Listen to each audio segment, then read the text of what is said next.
The doorbell rang at 6:47 a.m. on a Wednesday morning in March 2028. Sarah Richardson had been awake for hours already. She never really slept anymore. After 7 years of unanswered questions and sleepless nights, she'd learned to expect nothing but disappointment. Mrs. Richardson, this is Detective Maria Chen with the Riverside County Cold Case Unit. Her hand went to her throat, that familiar tightness returning. 7 years of waiting, of wondering, of imagining every possible scenario about what happened to her daughter Emma on that sunny October afternoon in 2021. We found him 300 meters away in a quiet neighborhood outside Sacramento. Unmarked police vehicles lined the residential street. Porch lights flickered on as neighbors peered through windows. Inside a modest 2-story home, a 58-year-old man was being placed in handcuffs, confusion spreading across his face. He'd spent 7 years believing he'd gotten away with it. Riverside County, California, stretches across diverse terrain, from suburban communities to sprawling desert landscapes where secrets can disappear into vast emptiness. In October 2021, this region became the center of a mystery that would grip the nation. The disappearance of 7-year-old Emma Richardson during what should have been a simple walk home from her friend's house just 4 blocks away. For 7 long years, her case remained unsolved while life in Riverside County continued. Families grew, businesses opened and closed, technology evolved. The world kept turning, but some things stayed constant. Emma's mother, Sarah, never moved from their home on Oakwood Drive, keeping the same phone number just in case. The community never stopped searching. And somewhere hidden in plain sight, the person responsible walked free. Until now. Before I take you through this heartbreaking case and the incredible breakthrough that finally brought justice, take a moment to subscribe to Cold Case Desk. I cover cases like Emma's every week, stories of families who never gave up, and investigators who refused to let time erase the truth. Emma Richardson wasn't just another missing child statistic or a photo on a flyer. To everyone who knew her, she was pure sunshine, a second grader with an infectious giggle and a creativity that knew no bounds. Born in April 2014 to Sarah and Michael Richardson, Emma was the youngest of 2 children. Her older brother, Tyler, described her as the most annoying little sister in the best way possible. She followed me everywhere, asked a million questions but made everyone smile. Growing up in Riverside County meant warm weather year-round and tight-knit neighborhoods where kids still played outside until the streetlights came on. Emma embraced this life completely, riding her bike with training wheels up and down Oakwood Drive, organizing elaborate tea parties for her stuffed animals, and creating artwork that covered every inch of the family's refrigerator. By October 2021, at 7 years old, Emma was thriving in 2nd grade at Maplewood Elementary School. Her teacher, Mrs. Patricia Alvarez, remembered her as exceptionally bright and endlessly curious. Emma asked more questions than any student I've ever taught, Mrs. Alvarez recalled. Why is the sky blue? How do birds know where to go? Where does the moon go during the day? She wanted to understand everything. Emma's daily routine was predictable and safe. Sarah would walk her to the bus stop each morning at 7:30 a.m., waiting until the yellow school bus disappeared around the corner. After school, Emma attended an after-hour program until Sarah finished her nursing shift at Riverside Community Hospital. The Richardson home on Oakwood Drive was filled with evidence of Emma's vibrant personality. Her bedroom walls displayed her crayon drawings, mostly rainbows, unicorns, and her family holding hands under a smiling sun. A bookshelf overflowed with picture books she'd memorized and could read to anyone who would listen. She wanted to be an artist, Sarah explained in a 2022 interview, her voice breaking. Every day she'd come home with new drawings, new ideas. She'd taped them to the walls, proud of every single one. Though Emma was only 7, she had a best friend who lived 4 blocks away, Olivia Martinez, also 7, who she'd known since preschool. The girls were inseparable, spending hours playing make-believe, putting on performances for their families and planning their future as sisters forever. The weekend before she vanished, Emma had attended Olivia's birthday party at the local park. Photos from that afternoon show Emma in her favorite purple dress, face painted like a butterfly holding a balloon and beaming at the camera. It would be the last photograph ever taken of Emma Richardson.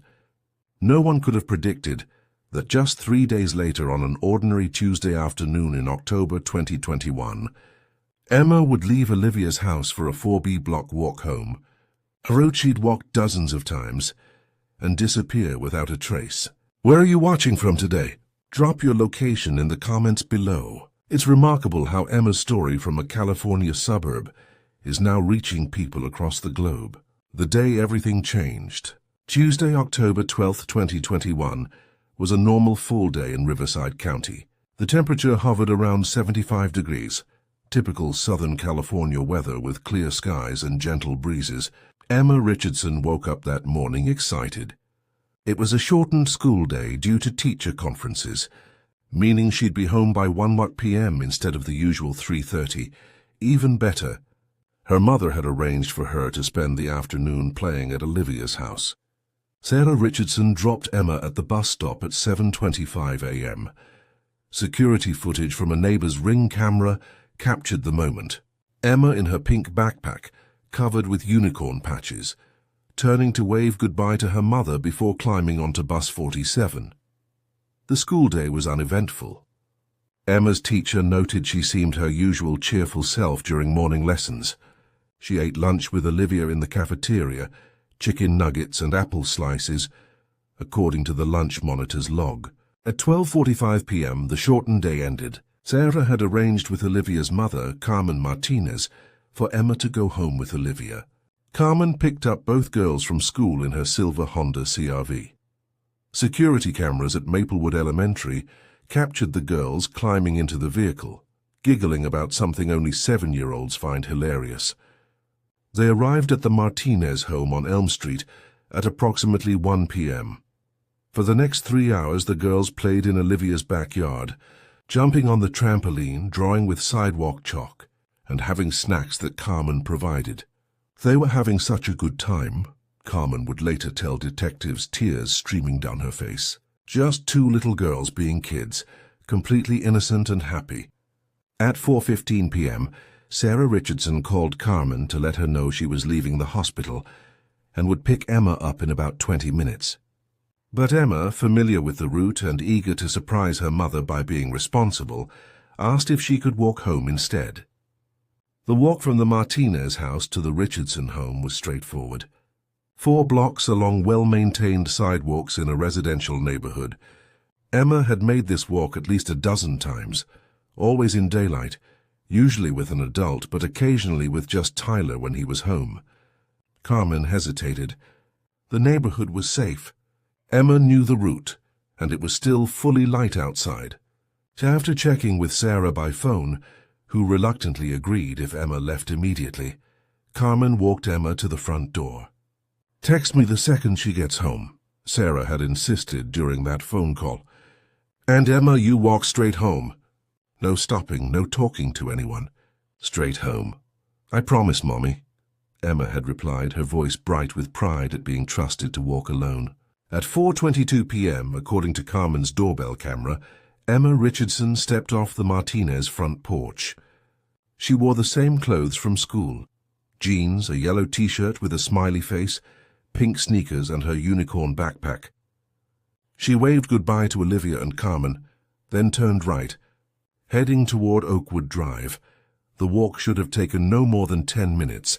Mrs. Helen Yoshida, a retired teacher who lived on Maple Street, 2 blocks into Emma's route, told police she saw a little girl matching Emma's description, walking past her house at approximately 4:27 p.m. Mrs. Yoshida recalled.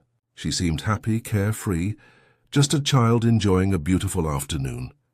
This would be the last confirmed sighting of Emma Richardson. At 4:35 p.m., Sarah Richardson pulled into her driveway on Oakwood Drive, expecting to find Emma already home. The house was empty. She immediately called Carmen. "Is Emma still there?" No, she left at 4:22. She should have been home by now. Sarah's heart began to race. She ran back outside, scanning the street in both directions. She called Emma's name, her voice growing louder, more frantic with each call. By 4:40 p.m., Sarah was running toward the Martinez house, calling Emma's phone, a basic device with GPS that Sarah had insisted she carry. The phone rang but went to voicemail. Emma's cheerful recorded voice, "Hi, this is Emma. I can't answer right now, but leave a message," was like a knife to Sarah's heart. Carmen and her husband David immediately joined the search. They drove slowly along the route, checking every yard, every alley, every possible place a 7-year-old might have stopped. By 4:50 p.m., they called 911. "My daughter is missing," Sarah told the dispatcher, her voice shaking. "She was walking home and she never made it. Please, you have to send someone now." Within Deputy Marcus Johnson took Sarah's statement, trying to remain calm despite the sinking feeling in his gut. A missing 7-year-old in broad daylight was every officer's nightmare. "We're going to find her," he promised Sarah, though he couldn't know if that was true. By sunset, over 50 officers were searching the 4B block area. Helicopters with thermal imaging cameras swept overhead. K9 units tracked Emma's scent from the Martinez house. The dogs followed her path for 2 blocks before losing the trail completely at the corner of Maple and Pine Streets. That's where something had happened, where Emma Richardson had somehow vanished.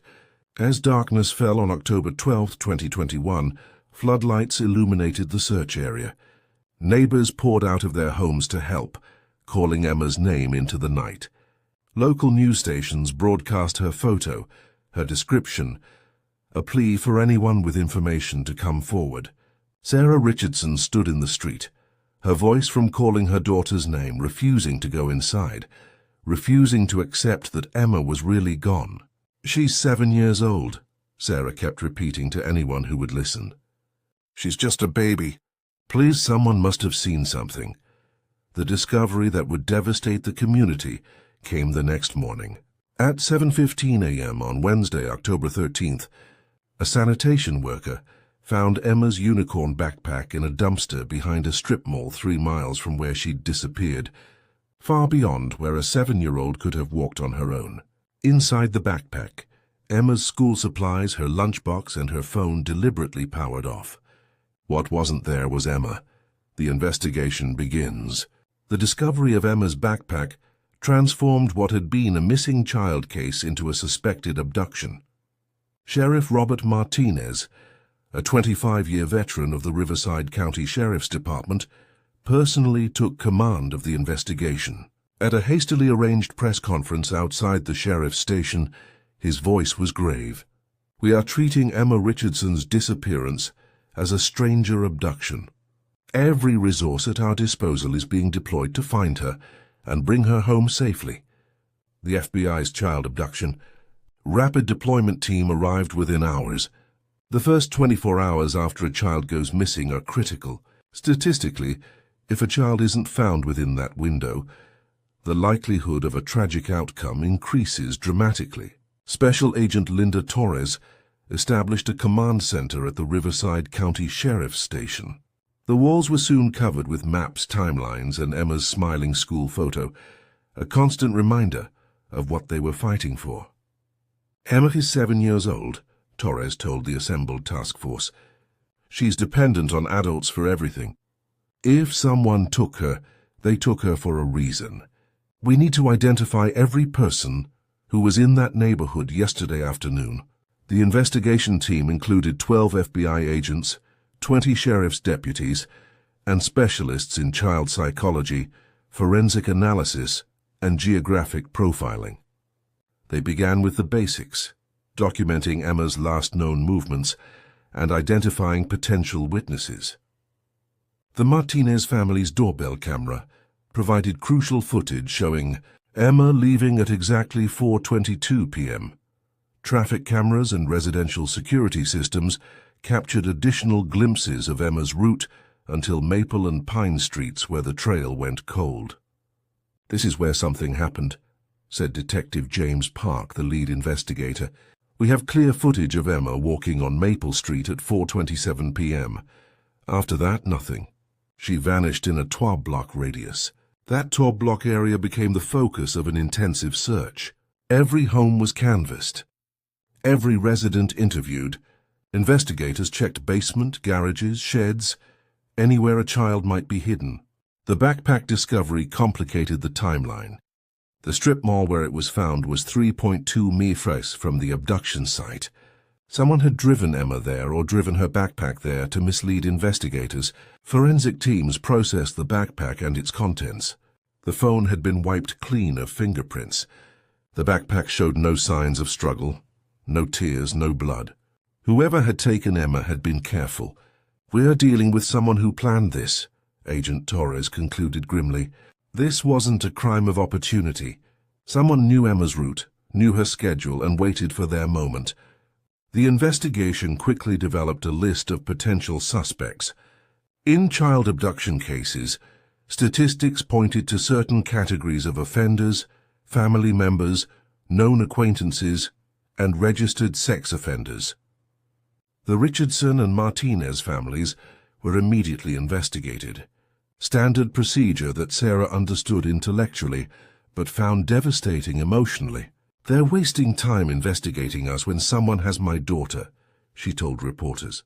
Michael Richardson, Emma's father, was working at a construction site 40 miles away when Emma disappeared. Dozens of co-workers confirmed his presence. Tyler, Emma's brother, had been at high school basketball practice with over 30 witnesses.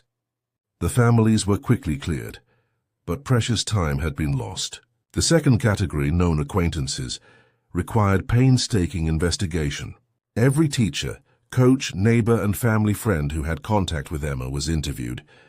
Background checks were run on parents of Emma's classmates, staff at her school, even the bus driver who transported her each day.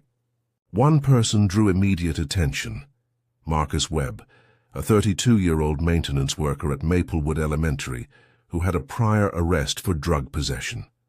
He'd been working at the school on October 12th and had access to student schedules.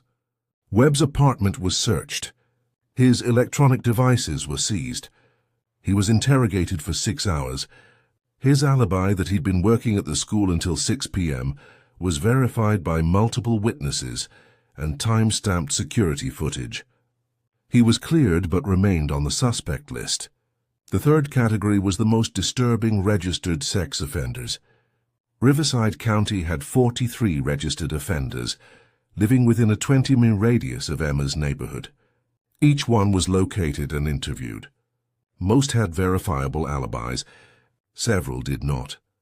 Among those without solid alibis was Dennis Crowley, a 51-year-old convicted of child molestation in 2008. He lived 4.7 mi from the Richardson home. When detectives knocked on his door on October 14th, he'd seemed nervous, evasive about his whereabouts. On October 12th, his home was searched. His computer was seized and forensically analyzed.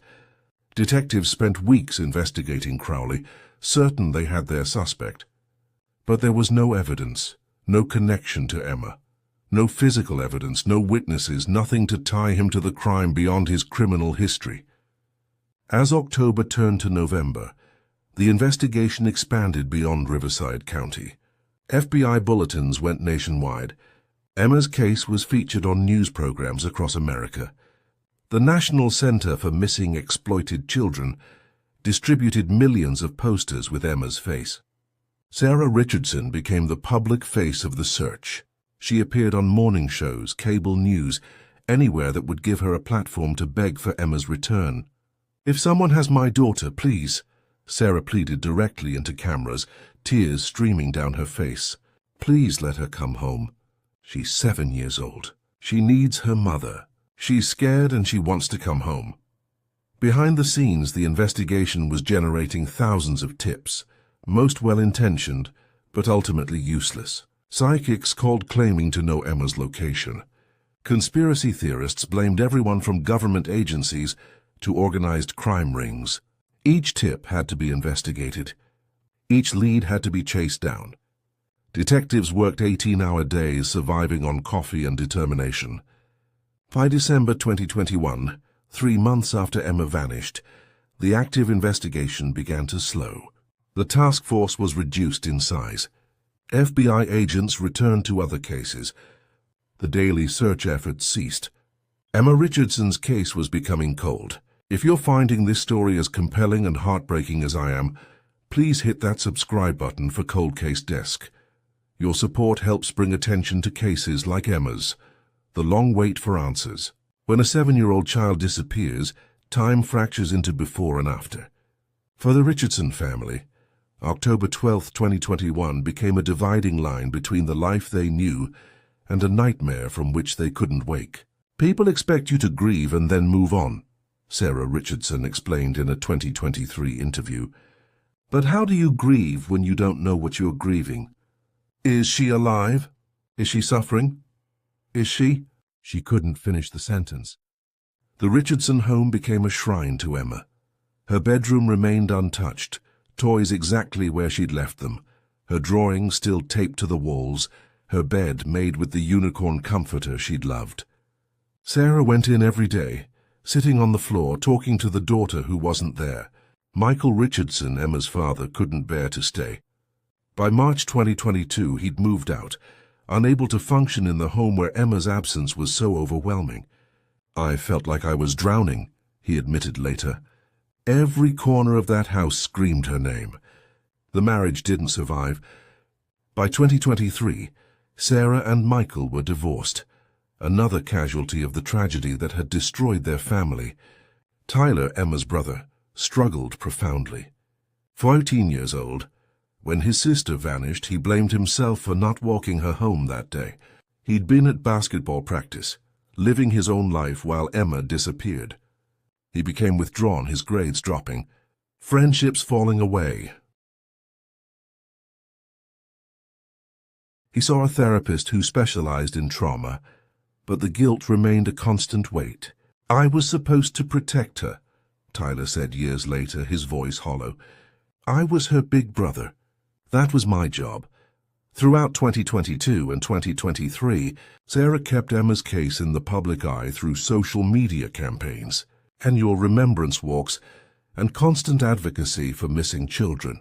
She appeared on true crime podcasts, gave interviews to anyone who would listen, and worked with organizations dedicated to finding missing children.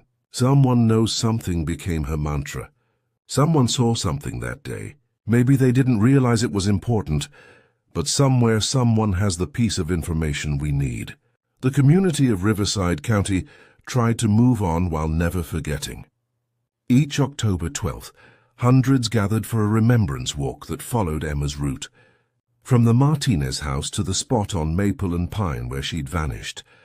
Local businesses kept Emma's poster displayed in their windows. Maplewood Elementary created a scholarship in her name. The spot where her trail went cold was marked with a small memorial, flowers, stuffed animals, handwritten notes from children who'd never met Emma but mourned her anyway.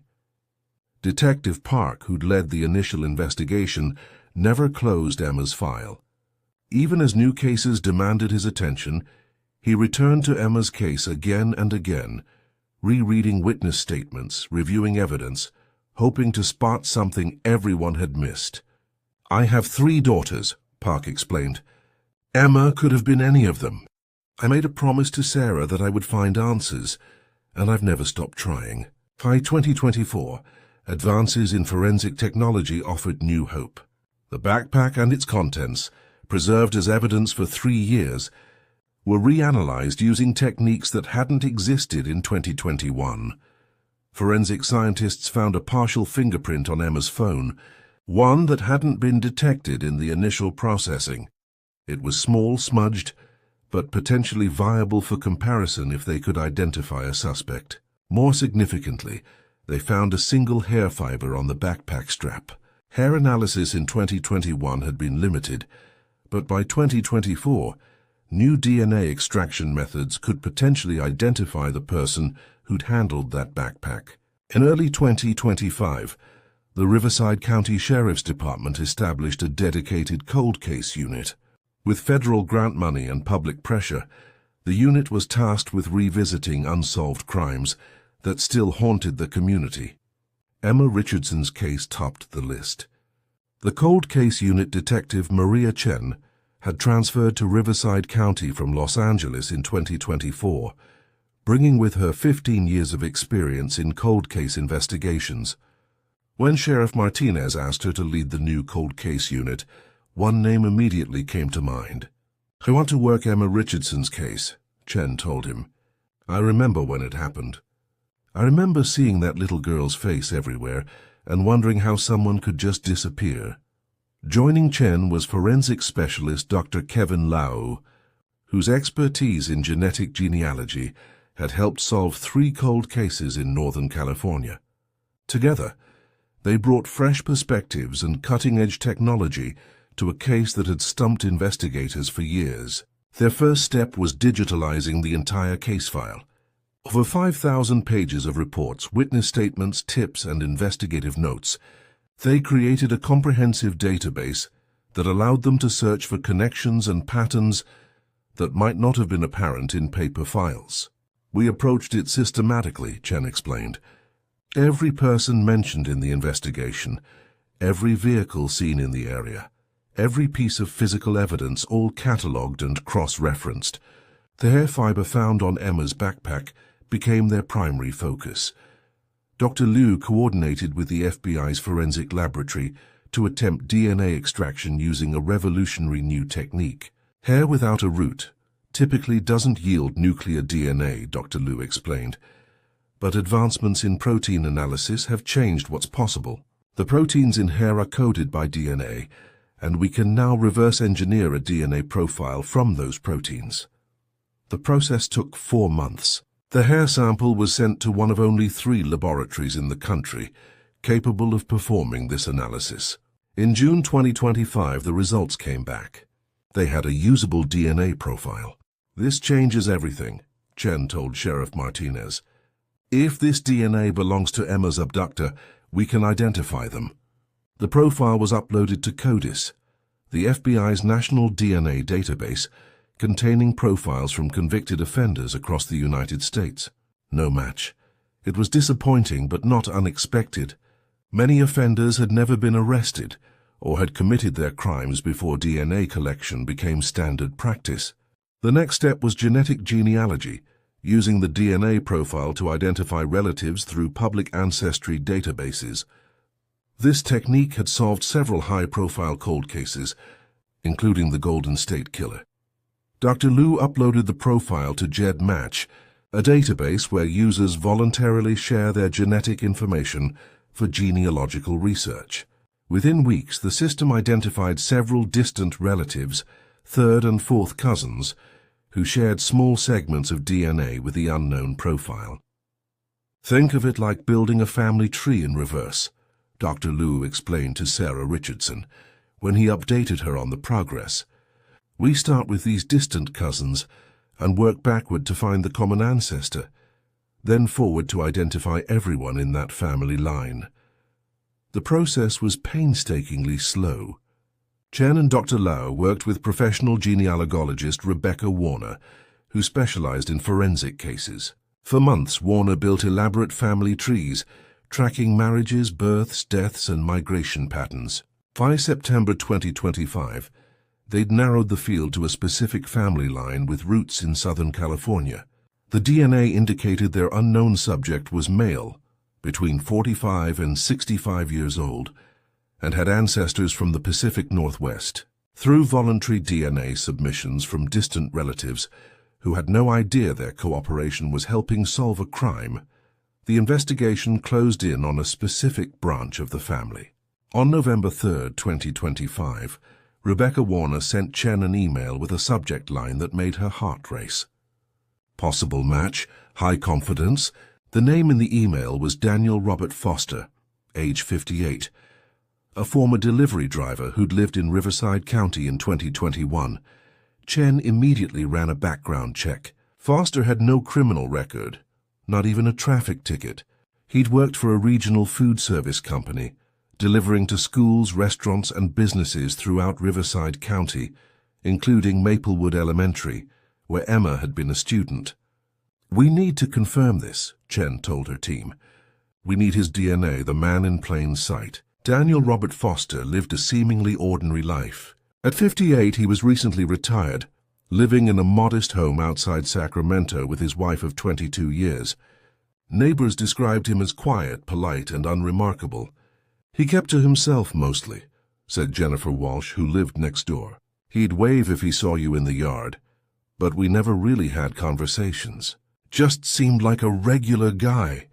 Born in 1967 in Portland, Oregon, Foster had moved to California in the late 1990s.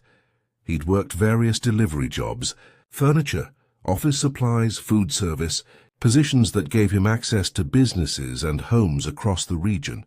From 2019 to 2022, he'd worked for Cisco Foods, delivering to schools, restaurants, and institutional kitchens. His route included several schools in Riverside County. Maplewood Elementary was on his delivery schedule. He made weekly drops of cafeteria supplies, typically arriving in the late afternoon when school was dismissing and children were everywhere. When Detective Chen discovered this connection, she felt her pulse quicken. Foster would have seen Emma. He would have known the school's schedule, understood the neighborhood layout, had legitimate reasons to be in the area. "This is our guy," she told Dr. Liu. "I can feel it." But feelings weren't evidence. They needed Foster's DNA to confirm the match. For 2 weeks in November 2025, Chen's team conducted surveillance on Foster, waiting for an opportunity to collect discarded DNA, a technique legal in California that allows investigators to collect items a suspect has abandoned in public. On November 18th, they got their chance. Foster stopped at a Starbucks, ordered coffee, and threw his cup in a public trash can. The cup was immediately retrieved and rushed to the lab. The call came on November 21st. The DNA from Foster's discarded coffee cup matched the hair found on Emma Richardson's backpack. The probability of a random match 1 in 8.9 trillion. After 4 years, they had found Emma's abductor justice at last. The arrest of Daniel Robert Foster occurred at 5:30 a.m. on November 23, 2025, the day before Thanksgiving. Detective Chen wanted him in custody before the holiday, before he might travel, before there was any chance of him fleeing. The tactical team surrounded Foster's home in the pre-dawn darkness. When Chen knocked on the door, Foster's wife answered, confused and frightened. "We have a warrant for Daniel Foster's arrest." Chen. Foster appeared moments later, already dressed as if he'd been awake. When Chen read him his rights and stated he was being arrested for the kidnapping and murder of Emma Richardson, his face revealed nothing. No shock, no denial, no emotion at all. He didn't ask who Emma was. Chen noted later, most innocent people, when accused of a crime against someone they don't know, immediately ask questions. Foster said nothing. By mid-morning, news of the arrest had spread across California and then nationwide.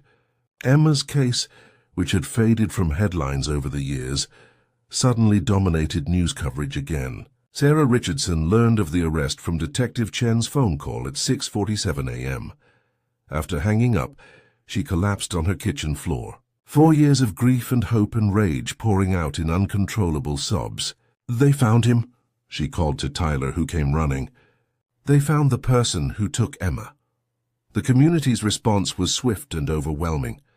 By afternoon, hundreds had gathered outside the sheriff's station, holding signs, lighting candles, and chanting Emma's name. Foster's first court appearance was held via video link.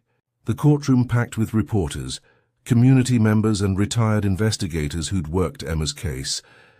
District Attorney Patricia Reynolds announced they would seek maximum penalties. Emma Richardson was 7 years old, Reynolds told the court, her voice shaking with controlled anger. She should be 11 now, starting middle school, growing up, living her life. Instead, she's gone, and this man took her from us. The investigation into Foster revealed disturbing patterns. Detectives searching his home found a locked storage unit in the garage. Inside, newspaper clippings about Emma's disappearance, printed maps of the area where she'd vanished, and photographs. Dozens of photographs of Maplewood Elementary taken from his delivery truck, showing children at recess, entering and exiting the building. He was hunting, Chen concluded. Emma wasn't random. He'd been watching, planning, waiting for his opportunity. The trial began in March 2026, 5 years after Emma's disappearance. The prosecution presented overwhelming evidence. The DNA matched Foster's opportunity and access. The disturbing collection found in his home. What the prosecution couldn't provide was Emma's body. Despite extensive searches of properties connected to Foster, despite interrogations and negotiations, Foster never revealed what he'd done with Emma. "Where is she?" Sarah Richardson shouted from the courtroom gallery during testimony, unable to contain her anguish any longer. "What did you do with my baby?" Foster remained silent, his expression blank, refusing to answer. On April 8, 2026, after 3 hours of deliberation, the jury returned guilty verdicts on all counts, kidnapping and second-degree murder. Though Emma's body had never been found, California law allowed murder convictions in cases where the circumstantial evidence was overwhelming. At sentencing 2 weeks later, Judge Robert Harrison addressed Foster directly. "You stole not just a life, but a future.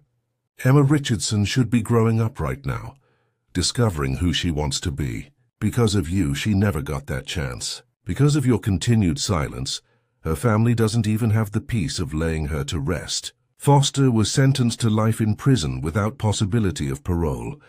A mother's journey. In the aftermath of Foster's conviction, Sarah Richardson faced a painful reality. Emma was gone, and she might never know where her daughter's remains were. "I thought the arrest would bring closure," Sarah admitted in a tearful interview. "But closure requires answers, and we still don't have the most important answer. Where is Emma?" Sarah has continued advocating for changes in California law that would provide additional incentives for convicted offenders to reveal locations of victims' remains. She's lobbied for what she calls Emma's Law, legislation that would offer sentence reductions in exchange for this critical information. "It's not about letting them off easy," Sarah explains. "It's about giving families what they need to finally say goodbye." The Cold Case Unit's success with Emma's case has inspired similar initiatives across California. 5 other counties have established dedicated cold case teams, and the state has increased funding for forensic genetic genealogy research. Emma's case showed what's possible, Detective Chen reflected. It showed that time doesn't have to mean defeat. With persistence and technology, we can bring answers even years later. For the community of Riverside County, Foster's conviction brought a measure of peace, though the loss of Emma remains a permanent scar. The memorial at Maple and Pine Streets has become a permanent fixture, now marked with a bronze plaque that reads, "In memory of Emma Richardson, forever 7, forever missed, forever loved." Maplewood Elementary established the Emma Richardson Scholarship, awarded annually to a second grader who demonstrates exceptional creativity and curiosity, the qualities that defined Emma's too short life. Sarah still lives in the same house on Oakwood Drive. Emma's bedroom remains as it was, though Sarah has finally been able to enter without breaking down. "I talk to her every day," Sarah says. "I tell her about Tyler, who's in college now, about the scholarship kids who remind me of her, about how many people loved her and still do. I tell her that we never stopped looking, never stopped fighting for her. I hope somehow she knows." If Emma's story has moved you, please subscribe to Cold Case Desk and share this video. Cases like Emma's are solved when people keep talking about them, keep demanding justice, keep reminding the world that these children mattered. The case of Emma Richardson reminds us that even in our darkest moments when hope seems impossible, truth can still emerge. Justice may be delayed, but it can still be delivered, and the love of a mother can endure anything. Even 7 years of not knowing, 7 years of searching, 7 years of refusing to give up. Emma Richardson was 7 years old when she was taken. She'll never grow older than that. But her story and her mother's determination to find answers will endure far beyond those 7 years, because some promises are forever, and a mother's promise to her child is the strongest of all. This has been a Cold Case Desk investigation into the disappearance and tragic death of Emma Richardson. If you have information about any cold case, please contact your local law enforcement. Every piece of information, no matter how small, could be the key to bringing a family